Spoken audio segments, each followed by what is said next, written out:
Hello, and welcome back to Totally Schway, a podcast about the DCAU and whatever the hell else I want it to be about. My name is Mary. And my name is Luke. That's good to know. It's nice to meet you, Luke. Shut up. How are you doing, Mary? Oh, you asked me first. I am fine. Pleasantly not pissed off about it being sunny. Good. Yeah. The weather is almost, I was talking to Doc in an email, the weather is almost the way that I want it to be. Mm-hmm. Dark, gloomy, and cold. Great. What about you? Yeah, I'm generally okay. I'm just a little frustrated because I'm running out of space again, and I don't want to have to upgrade to a bigger storage unit, but we might have to. That is purely your fault. It is mostly my fault. No, it is purely, we have this argument. It has been an actual argument before. In this storage space that we have, I'm gonna, you know what, I'll be generous and say this, about 5% of it. You've got way more than that. You've got maybe 30% of it. Yes, I checked it out. Yes. I do not count decorations. They're your decorations. They're not mine. I would never own them. I would chuck them out if it was up to me. So they're yours. They're ours. My box of Barbie comics and DC Barbies take up like, you know what, I'm going to be honest, and I'm going to say 2%. Yeah, maybe. People are just going to love us bickering about the space. If that's one of the only things we bicker about with each other, time and space, then I guess that's all right. After about no, my God, we've known each other for 20 years. Can you believe that? Yes, I can. Yeah. Do you have any news? Let's move on. yeah, okay. So, as something that's very fitting for the Halloween season, spooky. If you're a fan of Batman the Animated Series action figures, well, old Todd McFarlane, he's done it again. He's released another figure, or I should say re-released an old figure with a slightly different paint job. It's the Man-Bat figure, so you can get that now from the McFarlane Toy Store, or if you're in the States, from Walmart. There's a gold label Man-Bat figure. I believe it's $40. When I ordered it, I had to pay £12 in tax. Unbelievable. It used to be that you didn't pay tax on anything under under a certain amount, like maybe it was like $150, something like that. You didn't pay any tax at all on anything you bought into the country. Now, you've got to pay £12 on something that costs like 30 quid. Unbelievable. This is the second time I've heard this today. Yeah, well, I was ranting about it in the car this morning. Yeah, it's not fair. To be honest, I don't really mind about you talking about it, because it's a bit weird. Because I bought something from Amazon the States. I think it was something like sleeping tablets or something.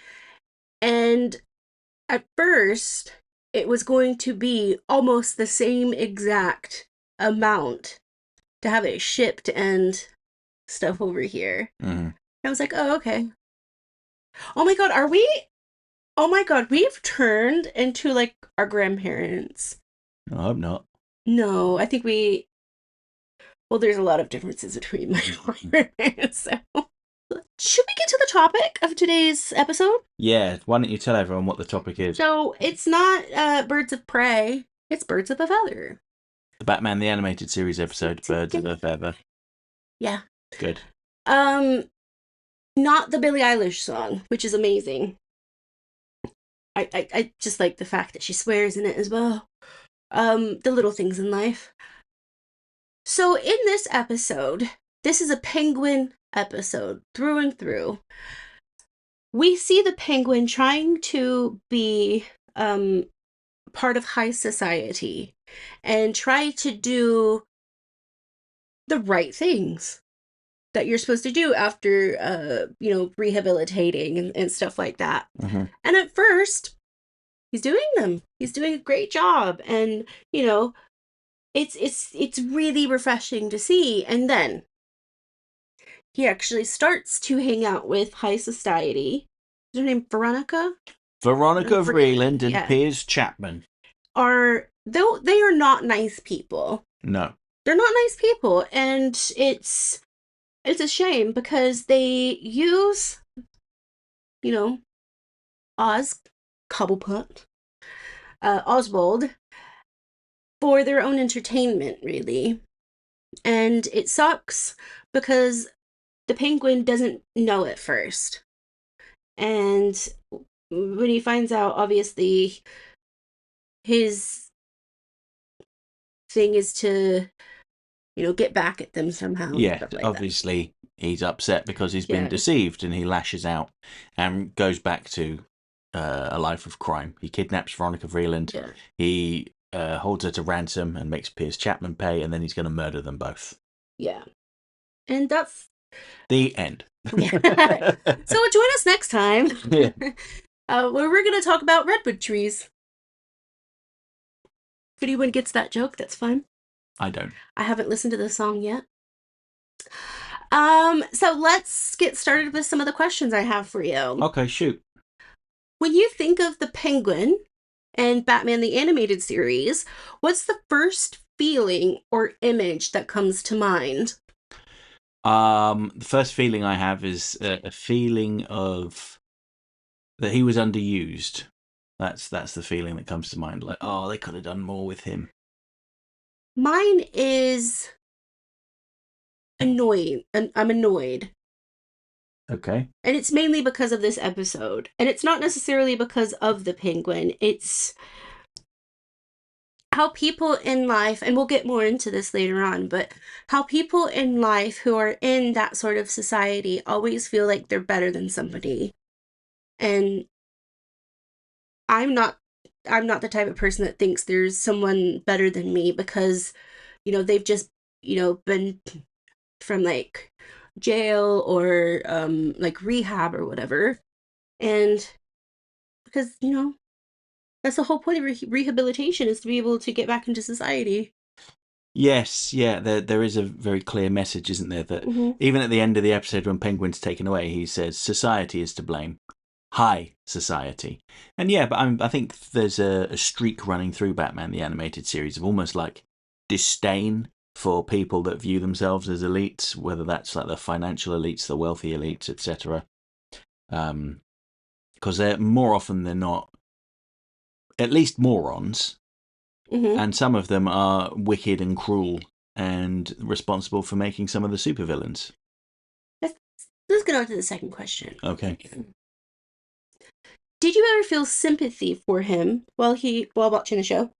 Oh, and yes, in this episode, absolutely, because he genuinely believes he's made friends, and Yeah. he embarrasses himself with the way that he just like waddles around at that party for Veronica Vreeland's house. And everyone is aware that he's there as a joke, apart from him. Yeah. I feel, obviously I was not really a criminal or part of high society, but I think you can relate to this sort of feeling. A lot of people in high school, like especially American high schools, where you feel like you're part of like the in crowd, but then, you know, you're the one that waddles through the hallways. Is this just a me thing? Now, I'm sure there are other um, people that feel and similarly. it makes me go back to that, even though I wasn't. I mean, high school was bad for everybody. Let's be real. But I wasn't really made fun of as much because a lot of my brother's friends were very like, what'd you say about what about what, huh? You know, because I was my brother's sister. But occasionally the popular kids would be like, why are you doing that? You can't do that. Mm-hmm. So yeah, I can sympathize with the Penguin. And I didn't see him purely as a villain because when you first watch this episode, as I said before, rehabilitation happens. That's the whole point of going to, rehab or an asylum or prison. It's because you're supposed to be rehabilitating to be able to get put back into society. Yeah. Not necessarily high society, but yeah. Question 3. What makes this version of Penguin different from how he's portrayed in other Batman stories or movies. So this penguin is kind of a mashup of classic comic book penguin, you know, the gentleman thief almost, and Danny DeVito's weird mutant sewer king penguin. Mm. So that's kind of what distinguishes him from many of the other penguins. He is monstrous looking, but he acts like a civilized gentleman thief. Do you want to the HBO show Penguin? Tony Soprano penguin. Yeah, I still see a little bit of this penguin in Oz, and I love that because that particular. I mean, it's the same story, you know, people not actually seeing them for who they really are, whether that's the good parts or the bad parts, Mm-hmm. and you know, just shitting on them, if you will. Yeah. I can't really put it in a nicer way other than that. All right, let's explore the character a little bit. I know we've been doing that, but let's get a bit deeper. Fourth question. The penguin often seemed driven by resentment and a desire for respect. What do you think caused that in him? Well, it's the fact that people didn't respect him. Mm-hmm. I mean, that's ultimately what it comes down to. At least he feels that he wasn't respected. Yeah. People mocked him for his appearance, even though he was from a well-to-do family. Affluent family, yeah. Yeah. And I think ultimately that's what drove him. Had a little bit of the affluenza. Anybody know that song? Put a little pumpkin in the comment section. If you want to, you don't have to. All right, on to the next one. Do you see Oswald Cobblepot as a victim of Gotham society or as someone who used his pain as an excuse for cruelty? I think it's a little bit of both. Yeah. I definitely think the Penguin started out as being a victim of society. Because of, you know, he got made fun of because of how he looked, and that's something he couldn't change as a kid, you know? Yeah. And then, obviously, like I said, like, the resentment made him the way he is now, unfortunately. Yeah. Yeah. It happens a lot in life, as well, in, like, real life, too. Yeah, I think it's people that have high opinions of themselves that maybe unjustly have a high opinion of themselves because other people see them for what they are. Now, I'm not saying that it's right for people to be cruel and tease Penguin, but he is not like this intelligent or super intelligent, sophisticated figure that he presents himself as. Yeah. You know, he eats fish with his bare hands and swallows them whole. He's a little bit deluded about who he is himself. Hey, here's the thing. There's a big craze. I'm not a fan of it because obviously I'd probably die if I had it. But there's this whole thing called the seafood boil. Mm-hmm. And it's all over, you know, the States anyway. Yeah, people will literally do that. And then you see some of these, like, people you would never expect doing that. And people think it's, like, interesting and all of that. Whereas when the Penguin did it, it was gross. He wasn't having a seafood boil though. He was served up like a raw fish on a plate. Yeah. And he like picked it up with his hands in this fancy restaurant, dropped it in his mouth and swallowed it whole and then started licking his flippers. Yeah, but those people also had caviar. And, you know, like beluga and stuff like that. And it's not the same thing though. It's plated differently, but it's a fish. Yeah, sure. And a fish egg. Sure. You know, that's how I see it anyway. Like, he's just oblivious to social norms. And nowadays, it would be a good quirk. Like a funny, nice quirk, not something to make fun of somebody for. Well, some people would still do it, but I wouldn't be that type of person. I'd be like, okay, maybe I should try it myself. I would hate the texture of it. And I would be like, no.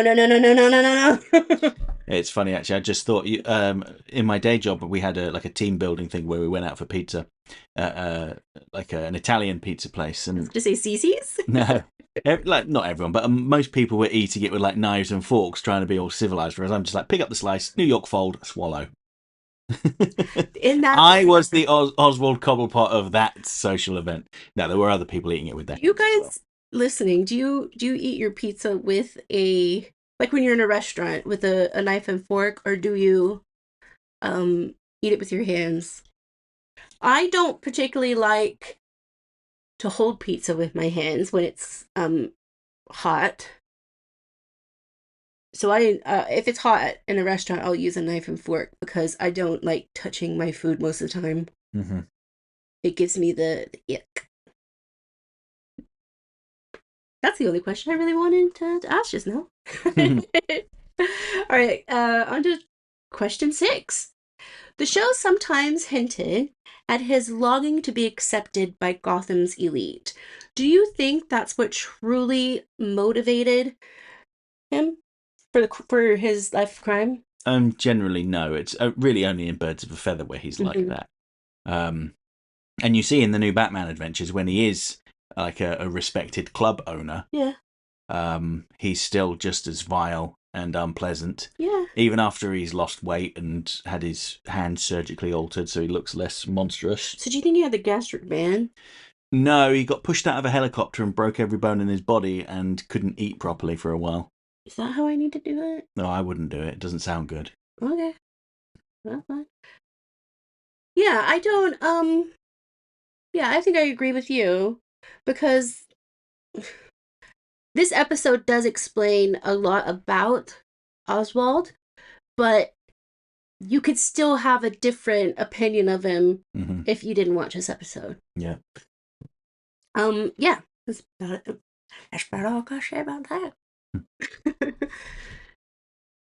If you look at Penguin's design, his posture, his voice, his style, what do you think those details tell us about how he feels inside? Can I do this one Yeah, first? please do. Awful. Awful. In my life, I have seen people that are very airy of themselves when they're wearing like designer things and all of this. There's nothing wrong with designer. That's fine. I love fashion and stuff like that. But um when it comes to certain people, they make that their life because they feel so bad on the inside that they think if they look better, they'll start to feel better, but it never really happens because they haven't started to mend what's inside. Mm-hmm. And it just becomes worse. Yeah, I was going to say that his choice of clothing Mm-hmm. is very old-fashioned. So he wants to present Oh himself yeah, that's like true. even for like a 1940s style show, it's old-fashioned for then. Yeah. But he wants to present himself as like a distinguished gentleman, but he just doesn't pull it off. So he wants to be a Gary Cooper in a Marlon Brando world. I suppose so. I Yeah. mean, it's a good way to see it that Yeah. way. Um, yeah. There's two good opinions there, I think, or at least one, which is yours. Yeah. All right, we are halfway through, I think. Themes and emotions. Mm-hmm. All right. One theme in the series is that everyone wears a mask. That's not true. Not everyone wears a mask. I don't think the penguin. He wears a mask of being a part of high society That's and what I was trying to civility. get at. See, I was trying to Yeah. have a little. Yeah, he wears a mask of civility, but he's actually a brute. His response to being teased by Piers Chapman was to kidnap Veronica, tie her to a massive chandelier, and then want to drop the chandelier on top of Piers. And then he sets fire to the opera house as well. Yeah. He's even when he was like trying to be civilized, right? Mhm. He was still very uncouth. I already talked about him eating his fish with his hands. Yeah. When they're at the opera, he's singing along. There's a joke that Mike Reed used to tell, saying that he went to Pavarotti but thinks he's a miserable bastard because he hates it when you sing along. Now, you're not supposed to sing along at the opera, but Penguin doesn't know that. He's just getting really into it, holding his umbrella up, mimicking the pose of... Was it Pagliacci? I think it was Pagliacci. I'm not a big opera person, to be honest. But he's really getting into it, and he's embarrassing Veronica. Mm. She still kind of thinks he's all right, though. She finds him pleasant enough. So in this, not everyone wears a mask, but they do mask. So in asking this question, I do feel like I need to explain that. Um, I totally relate to the villains in this entire show, because I am never the same person around people. I am always a different person around people, and unfortunately, that isn't by choice. That's just how I am, because I don't feel comfortable just being this person. Um, like around someone I meet when I'm, in Selfridges or wherever, because I'm like, okay, you're not gonna like me. let's let's be let's be somebody else today. So yeah, so it's not necessarily that they are wearing a mask, it's that all of them do mask, Mm-hmm. because they don't want to be seen as themselves. They want to be seen better, or what they think is better than who they are. So I hope that makes sense. I think it does. Yeah. All right, let's go to the ninth question. Do you think Batman understands Penguin's pain, or is he too focused on stopping the crime to see the person underneath? I think we can all have the same answer to this.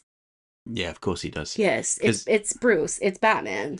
yeah, because he says he actually approaches Veronica and Piers and says to him like, "Are you sure you know what you're doing?" I mean, I know he frames them as like Penguin is dangerous, but then when he's at the party as Bruce Wayne and he sees the Penguin has bought a penguin brooch, and a jewel encrusted one to add to the Vreeland collection, he's like, oh, maybe he has turned a corner. Even as Batman, when he sees Penguin and Veronica being mugged, he assumes that Penguin is the ringleader. Mm-hmm. Um, Completely misreading the situation, and he's genuinely taken back when Veronica says, no, no, no, untie him. He was helping. He was defending me. See, a lot of people say that Batman is the only superhero without, having superpowers. But I don't think that's true, because I think empathy and sympathy are wonderful, wonderful powers, because not everybody has them, or not everybody knows how to use them, if that makes sense at all. And I think Batman is really great at that. And in this story in particular, you can see the journey of his empathy and the fact that he has trust issues, but he still allows himself to see the Penguin as Oswald Mm. Cobblepot, rather than seeing him as Penguin the villain. He's seeing him as Oswald Cobblepot, the human being. Yeah. And that's a great superpower, in my humble opinion, which isn't so humble. Hmm. Was there ever a moment in the show where you almost rooted for Penguin or felt sorry for him? So We've already kind of answered this, haven't we? yes, but there's one thing that I wanted to mention about Birds of a Feather in particular. So I mentioned earlier that Penguin and Veronica get mugged. Yeah. Or at least a street gang tries to mug them. Yeah. This is the only time where, like, the mid-episode cliffhanger for the advert break has teased the fact that the villain is in danger. Usually, it's like Batman's, racing towards destruction. There's someone's got the drop on Batman. Batman's gonna crash his car or whatever. But here, it's Veronica and Penguin are getting surrounded, and Penguin's like holding them off. And I suppose you kind of root for Penguin in that scene when he fights off the muggers. I just, at the beginning of this episode, when he's trying to do, what he thinks is, not villainous, I root for him. Like, yeah, that's. I hope he becomes a good guy, or Mm-hmm. whatever he thinks is a good guy. And yeah, I don't think you as a viewer are the only thing, or the only one that's heartbroken, because obviously Penguin's heartbroken, but so is Batman, because he's like, huh. because he's also a part of the high society. Mm-hmm. But he is a lot different because can't really see Bruce doing some of the things Veronica did. No, he wouldn't. Because he's actually got an ounce of compassion and he doesn't really care what Yeah. other people think of him. Yeah. How does the Penguin's loneliness compare to Batman's? Are they two sides of the same coin? In this, or not? I don't think Batman ever feels lonely. I don't think he ever does. I think he does. I can't think of a time where he's like, oh, I wish there was someone here. Because he's always got somebody. Alfred's always there. Dick Grayson's often there. So I wouldn't say Batman felt lonely. And I think the sad thing with the Penguin is that he expects too much of people that he thinks are his friends. Yeah, that's a So big difference. when he gets out of jail, he thinks that the rogues are going to throw a party for him. And he gets back to his penthouse apartment or whatever it is. There's nobody there. Everything's covered in dust sheets. There's no Two-Face, no Joker, no Killer Croc, nobody. So, and he was expecting High Society to send a limo to pick him up, Mm-hmm. as if High Society was an individual, but no. And no one was there for him, so he had to get the bus in. So he's been abandoned by like both sides of the societies that he feels he belongs to. Yeah. Talk about legacy and reflection. All right. Okay.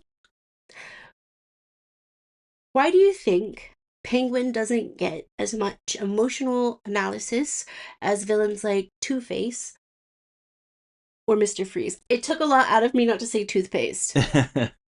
Well, I think the main reason is because they didn't actually use the Penguin all that much. Mm-hmm. He was often like a backup character, like in Almost Got Him or The Strange Secret of Bruce Wayne, where he's just one of a group of villains. I think A filler, really. I mean, sort of, yeah. He's there to like bolster the numbers and also Yeah. add a bit of variety. But really, the core creative team weren't that interested in using him.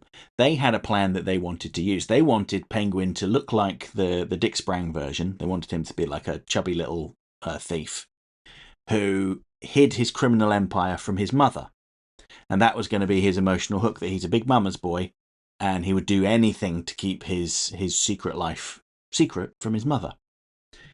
But then the Warner Brothers executives came along and said, you know what, wouldn't it be nice if you synergized with Batman Returns, where he's a sewer-dwelling mutant?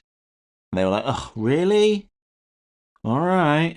But then they just didn't use him.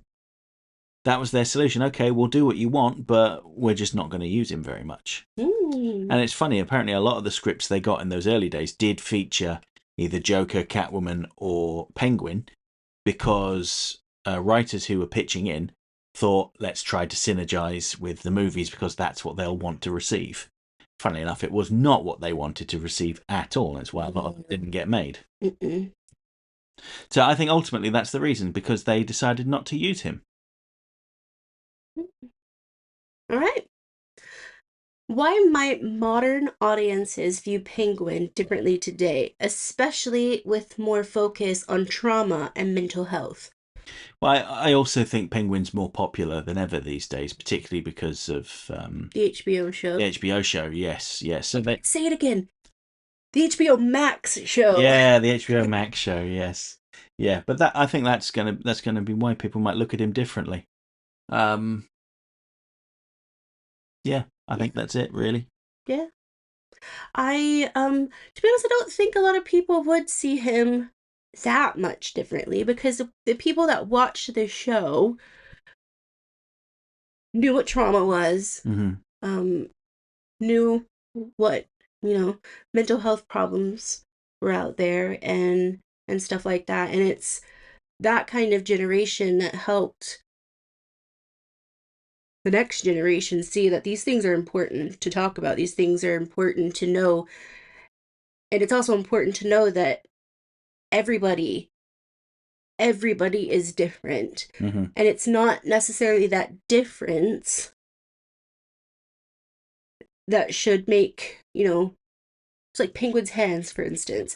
That should not be why you don't hang out with somebody. Yeah. or why you don't like somebody. They're just hands. Yes, yeah. I mean, I think the thing with Penguin is that a lot of people kind of avoided him because of his deformity. Mm-hmm. But he was also like an ugly person on the inside. Yeah. Now you can argue whether it's like a chicken or the egg scenario, right? Was he ugly on the inside because people treated him that way because of his physical appearance, or was he always ugly, as ugly on the inside as he was on the outside? And that's another reason why people avoided him. I see it differently. Whereas I Go think ahead. there is, well, obviously, because I don't see, I'm not really a gray person. I love the color gray. Mm-hmm. I'm a black and white person, and with this, Penguin was a child once and a baby once. Yep. And in my eyes, all babies have a clean start of, completely blank canvas. And a lot of the times, that sort of behavior is because of how other people treated them. Now, it could have gone a completely different way. Whereas he wanted to, the Batman way, becoming a hero that makes sure that everybody is safe, everybody is, you know, okay. But he didn't. He was selfish and a baddie. He was bitter. Bitter, yeah. Resentful, bitter, whatever. Yeah. Whatever. Whatever. I guess I need to start listening to Salt and Pepper. I kept saying that because I was like cutting up chilies today. If you could rewrite or expand one episode centered on Penguin, what do you what would you explore about his feelings or backstory? I don't know that I would. I wouldn't. No, I don't think I would. I mean, It's one of those things where you get a taste, yeah. and it's a good enough taste that I don't think you need anymore. Yeah, you can infer a lot about his. Sorry, I interrupted you. No, it's fine. It's fine. I just interrupted you. It's fine. Um, you can infer a lot about his backstory just on the way he behaves. Like he doesn't know that you're not supposed to sing at the opera because he's never been. Mm-hmm. Right? He doesn't know that you're not supposed to eat like a cod with your hand and swallow it whole, right? Or whatever it was. It wasn't a cod. It was a smaller fish. Probably like an anchovy or something. Yeah, something like that. Yeah. I would imagine with his deformity with his hands as well, using cutlery is quite hard. Mm-hmm. But there are just things that he doesn't know. No one's told him. He doesn't pick up on the social cues. And you can kind of just infer a lot about him just from those simple facts. Are you ready for the last question? Well, only if you are. Yeah. What do you think Batman the Animated Series was trying to say through its version of Penguin about class, pride, or rejection? See, I don't think they really wanted to say very much with Penguin at all, really, because most of his episodes are fairly straightforward. Mm-hmm. He's generally a thief. He's mean-spirited. He's cruel. That's basically him in a nutshell. Even after the new Batman adventures, when he's slimmed down and looks more like the classic comic book design, he has a lot of the same character traits. So that kind of tells you that maybe it's not just down to his appearance and the way people have treated him because of his appearance. Because once he is accepted by high society and viewed as like a significant figure in the nightclub scene, Mm-hmm. he's still just as vile. He's still just as cruel. He's I don't know. I think the Penguin is a very, like we said earlier, like a bit of a taste. You get a taste of the Penguin, and then like you said, you confer so much from that taste. But a lot of the stuff about Penguin is very surface level, Mm-hmm. or so it seems. And it didn't need to go further. It didn't need to have this whole essay about,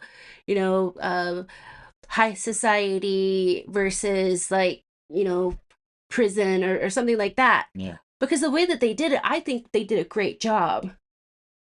Because it's you, the viewer, that can make your own mind up. They give you 3 different views of what is happening. They give you the Penguin's view, they give you Veronica and what's his name? Piers. Piers, their view, but also you get Batman. you get Batman's view. Mm-hmm. And as the viewer, with those three views, you can have your own, and you can come up with what you think the people are trying to say. Yeah, yeah. And this is the perfect opportunity to plug a video I did with RJ Productions in the comments here. Yeah. Yes, so he did a video where he talks about how Birds of a Feather is the absolute worst episode of Batman the Animated Series by a country mile, because he doesn't like how they characterize the Penguin. I mean, that's a gross simplification, but that is basically what it comes down to. We'll link to it here, obviously, so you can go and watch that for yourselves if you haven't watched it already. Go leave comments on Harry's video and Very give cool thumbs guy. up. Yes, Very cool yeah. guy. And share your opinions about Birds of a Feather. My contribution to the video was saying that actually I don't think it's the worst at all, because it's well written. The animation's decent. There's some comedy in it as well, and it actually has something to say, and it can tug at the heartstrings a little bit. So I think, it may not be my favorite episode, but it's decent. Truth. But Harry feels otherwise, and I'm sure there will be other people in the comments that say the same thing. But that's the thing about this show, and why you do essays about it, is because your opinion it's your opinion, and it's to put it out there. Mm-hmm.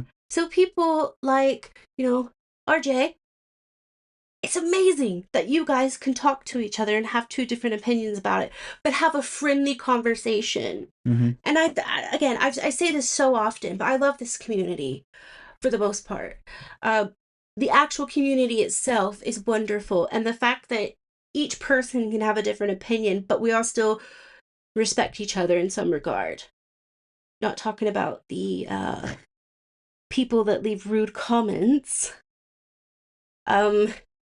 Luckily, not so much on my channel. But I love that about the community, and I see it so often.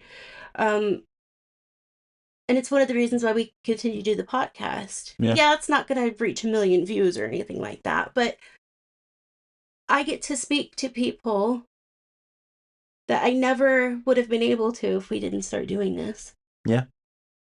I still would have been trying to, I'm giving it all away now. I collect nail polish, by the way, like old school nail polish and new nail polish. I would still just be doing that and watching videos of people painting their nails. Yeah, but now I actually get to have sophisticated conversations about not only the DCAU, but also our lives and their lives. It's freaking amazing. So yeah, go check out his video. Yeah. I was trying to think of what else I needed to say, but I mean, I think we've come to the end of all these questions you put together. So, is there anything else you want to say about Birds of a Feather? How do you feel about it? Because I said what I felt. Yeah.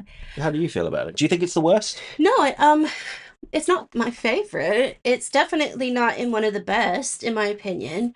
I do think a lot of that has to do with how, like, what feelings it stirs up in me about how I was treated as a person. I mean, I wasn't treated as like the worst person ever, but because I have always been a bit obnoxious, unfortunately, because when I get around people, I end up like talking too much because I'm anxious, and I didn't mean to say obnoxious, I meant to say anxious. I didn't say obnoxious. Freudian slip. Yeah, I'm only obnoxious when it comes to Luke. Really? Really? No, I probably have said that before. But yeah, I'm a very anxious person, and I try to hide that anxiety by just talking. And I just feel that people look down on me because of that. And especially in high school and stuff, and the industry that I was in before I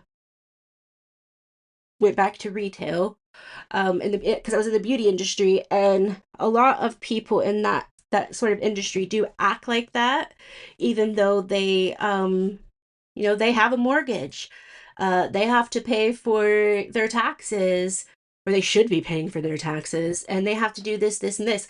I have to do all of the same things. So I never understood why I would get treated differently because of my anxiety. So with the penguin, obviously different circumstances and everything like that, but people still looked down on him because they couldn't actually see the good in him. They just wanted to see what could entertain them. Yeah. Yeah. Talked a lot about myself today. Mm-hmm. It's probably because I didn't have a therapy appointment this week. Is Penguin a character you relate to then? Yeah. But not an exact relate. It's more of, it just stirs up relatable emotions. So you won't be changing your name to Oswaldo then? No, I don't mind my name now. Mm-hmm. I don't really care for the name Mary, but I like the rest of my name. Because Mary's, I think at one point when I was a kid, Mary was like the number one name. Yeah. And I think it was for a couple of years. Yes. But my name is Mary Susan, but please call me Mary. Mm-hmm. And not Mayor. There's only one person in this world that's allowed to call me Mayor. Please don't call me Meza. I don't get it. I really don't. And I never will. Yeah. My best friend, by the way, is the only one that's allowed to call me Mayor. Mm-hmm. All right. I think we're done about Birds of a Feather then. All that's left to do is say what we're going to talk about next time. Hey. What have I forgotten? This is my channel. All right, go ahead. No, you could say what it's about, but don't you do this next time. Because that's your thing. I did it slightly differently, though. I thought it could be a new thing. I'm just kidding. You can do it. I'm not going to now. Yeah, right. So when we return, when we return, we're going to be, it'll be close to Halloween, so it's going to be our Halloween special. And we are going to talk about the Superman the Animated Series episode, The Hand of Fate, which was a rare horror episode of Superman the Animated Series. Off the top of my head, I can think of two. There are plenty of episodes that had elements of horror, like The Way of All Flesh with the horror of Metallo, or Feeding Time with the Parasite. I suppose there's horrific elements to Darkseid as well. But this episode, The Hand of Fate, and Unity, I suppose, are episodes that are just pure horror. Monsters, spooky stuff, perfect for Halloween. Word. Also, by the way, what's y'all's favorite movie? Not just like in the superhero world, but like what's your all-time favorite movie? If you want to know mine, I'll tell you. Do it. No, I'll tell you next All right. we read the comments. I love you guys, and I hope you guys are doing well. Please be safe. I know it's October, and I know the spooky season has arrived and the burr months are here. But please, don't let that stop you from wearing SPF. It is very important. And also, please drink water. I understand. Pumpkin spice lattes, sugar-free, they're wonderful. But please drink some water. I don't need to have you guys commenting from the hospital having kidney problems because you have dehydrated yourself. Remember, have a latte, have a glass of water. Have a tea, have a glass of water, and eat some vegetables. I love you guys.